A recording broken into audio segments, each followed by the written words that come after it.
안녕하세요. 마인드 코치 김종환입니다. 자, 마인드셋 따라와. 아시겠죠? 자, 보겠습니다. 오늘은 감정이 마구 변할 때, 정말 제가 상담을 하다 보면 얼마나 마음이 아픈 줄 아세요?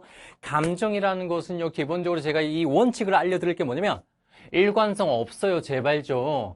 되게 착각하는 게 뭔지 아세요? 감정이 되게 일관적이라고 생각하는 게 잘못된 거예요. 왜?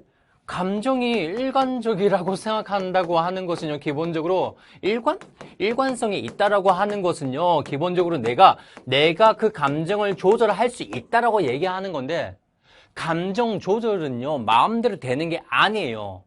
감정 조절할 수 있는 사람, 직업, 대표적으로 누군지 아세요? 바로 스님들이세요.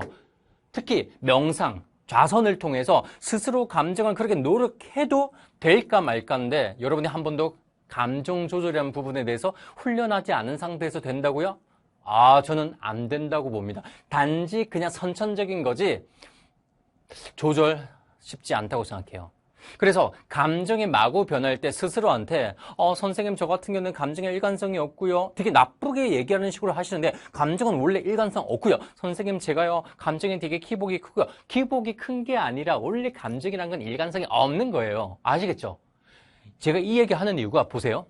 감정이 마구 변합니다. 일관성이 없습니다. 감정 기복이 너무 큽니다. 성격이 이상해요. 라고 얘기하시잖아요. 그런데 이러한 해석하는 게 기본적으로 자기를 싫어하는 거예요.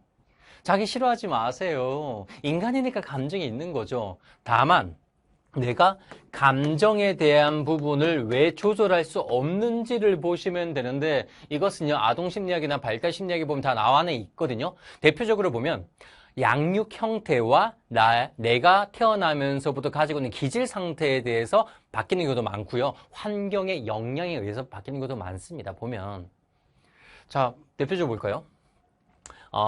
이게 특히 참는 걸 잘하는 사람들 같은 경우는요, 되게 조금 마음이 아픈 게, 참는 걸 잘하는 사람이 욱 하는 기질이 강합니다.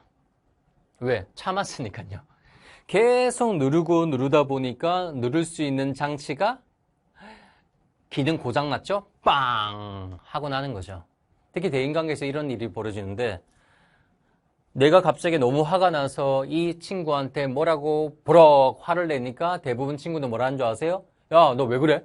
라고 얘기하는데 내 입장에서는 왜 그래가 아니라 나는 너의 그런 버르장머리 없는 그런 행동에 대해서 몇 번이고 참았다. 그런데 나는 몇 번이고 참았다는 걸 인식하고 횟수를 정확하게 셀 수 있지만 상대방은 변화 없었던 모습이었기 때문에 갑자기 급변하는 모습밖에 못 본다는 거예요. 그래서 이게 감정이 마구 변하는 게 아니라 이미 감정은요 왔다 갔다 했던 거죠. 그렇다면 이 감정이라는 부분을 조절하기 가장 좋은 방법 중에 하나는요 딱 이겁니다. 저는 이런 표현이에요.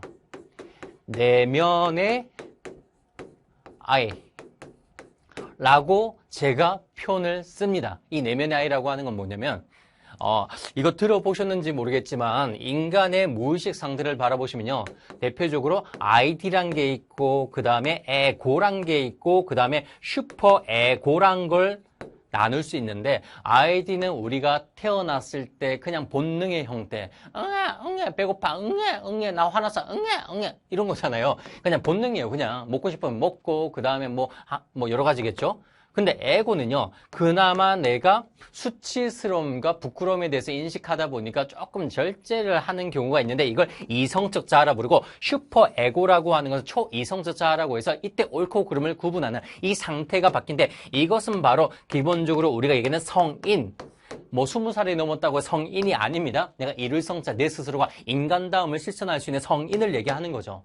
자 그런데 이 슈퍼 에고가 실천 잘 되려면요 절제 능력과 나를 잘 인내하고 참아내는 능력, 감정 조절할 수 있는 것은 여기서 많이 나타나는데 얘는 없어지는 것이 아니라 아무리 나이가 들어도 내 본능은 항상 자리 잡고 있다는 거예요.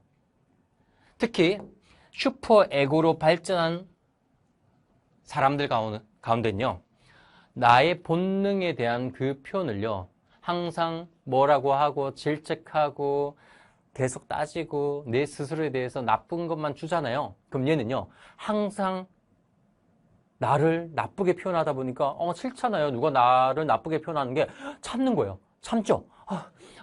참자. 하다 보니까 어느 순간 빵 터뜨리는 건데 그게 아니라 내면의 아이를 좀 달래줬으면 좋겠어요. 누군가에게 나쁜 얘기 듣고 싶진 않죠. 아이는 더더욱 좋은 말을 듣고 싶어 합니다. 실패했다고 질책하는 게 아니라 그동안 너가 정말 고생했잖아. 이 한마디면 되잖아요. 네가 왜 실패를 했니? 너는 앉아있는 능력이 부족하니? 너는 집중력이 부족... 아니잖아요. 그리고 내면의 아이한테 달래고 기운을 북돋아 줄 수 있는 좋은 말을 던지고요. 안아줄 수 있어야 돼요. 여러분이 실수할 때, 앞서 말씀드린 건강하지 못할 때, 건강이 좀 나빠졌을 때, 실패를 할 때, 대인관계 뭔가 무너졌을 때, 내면의 아이가 제일 마음 아파하거든요. 근데 여러분은 그 아이한테 뭐라고 하셨습니까? 이건 자기 합리화가 아니에요. 나를 위해서, 내일을 또 마주하게 될 나를 위해서 그냥 괜찮다가 아니라 너 많이 고생했다. 조금 네가 쉬어야 될 때 아니냐. 조금 쉬자. 너 쉬어도 된다. 그만큼 열심히 했잖아. 라고 토닥 해준다면 이 내면 아이는 항상 심리적으로 안정된 상태이기 때문에 감정이 갑자기 급변하고 내가 원하지 않는 행동, 모습이 나오지 않는 겁니다. 지금 우리가 4월 거의 말이잖아요. 얼마나 많이 힘듭니까? 기숙학원에 있는 친구들은 폐쇄적인 공간에서 아침에 일어나자마자 밥 먹고 책상에 앉아서 밤 11시, 12시까지 앉아서 학습을 하면서도 그 다음날 내가 뭘 공부했지? 얼마나 힘든 과정입니까? 그런데 불구하고 그 아이한테 우리는 질책하게 된다면 이 아이는 감정적, 신체적, 심리적으로 안정된 게 아니라 언제든지 변수를 일으킬 만한 문제아로 성장할 수밖에 없다는 겁니다. 저는 여러분께 꼭 말씀드리고 싶어요. 내면의 아이를요, 토닥 해줬으면 좋겠어요. 저도 이제 심리선생이라는 이름을 달고 이렇게 강의한 지가 한 10몇 년 되는데, 원래 제 기질, 제가 자라온 환경, 양육 상태는요, 거의 따지시면 솔직히 심리적으로 해석했을 때 좋은 어른의 모습은 나타나지 않을 가능성이 컸던 과정이었습니다. 근데 제가 심리학을 공부하고 난 다음에 배운 것 중 하나가 이겁니다. 토닥이에요. 저는 아침에 일어나자마자 샤워하고, 그죠? 그 다음에 거울 보면서 오늘도 너 잘할 거야. 어제도 잘했잖아, 그치? 잘할 거야. 그리고 일 끝나고 집에 들어와서 또 씻잖아요. 거울 보잖아요. 뭔가 내가 원하지 않는 하루를 보냈다 할지라도, 야, 너 오늘 좀 아쉽긴 하다, 그치? 그래도 넌 괜찮은 사람이야. 저는 이렇게 얘기합니다. 나르시시즘 아니에요. 바로 나와 함께 가야 되기 때문에 그 나라는 상태를 절대 함부로 업신여기지 마십시오. 남이 나를 함부로 얘기해도 마음이 아픈데 내가 나를 함부로 하면 얼마나 상처가 클까요? 그래도 여러분께 말씀드리고 싶습니다. 4월 말까지 여기까지 오시느라 진짜 고생 많으셨고요. 이제까지 잘 해오셨기 때문에 앞으로 얼마 남지 않은 기간 더 열심히 할 걸 꼭 저도 여러분께 응원 드리고요. 여러분도 분명 잘 해내실 겁니다. 내면의 아이에게 상처 주지 마십시오. 오늘은 여기까지 하겠습니다. 마인드 코치 김종환이었습니다.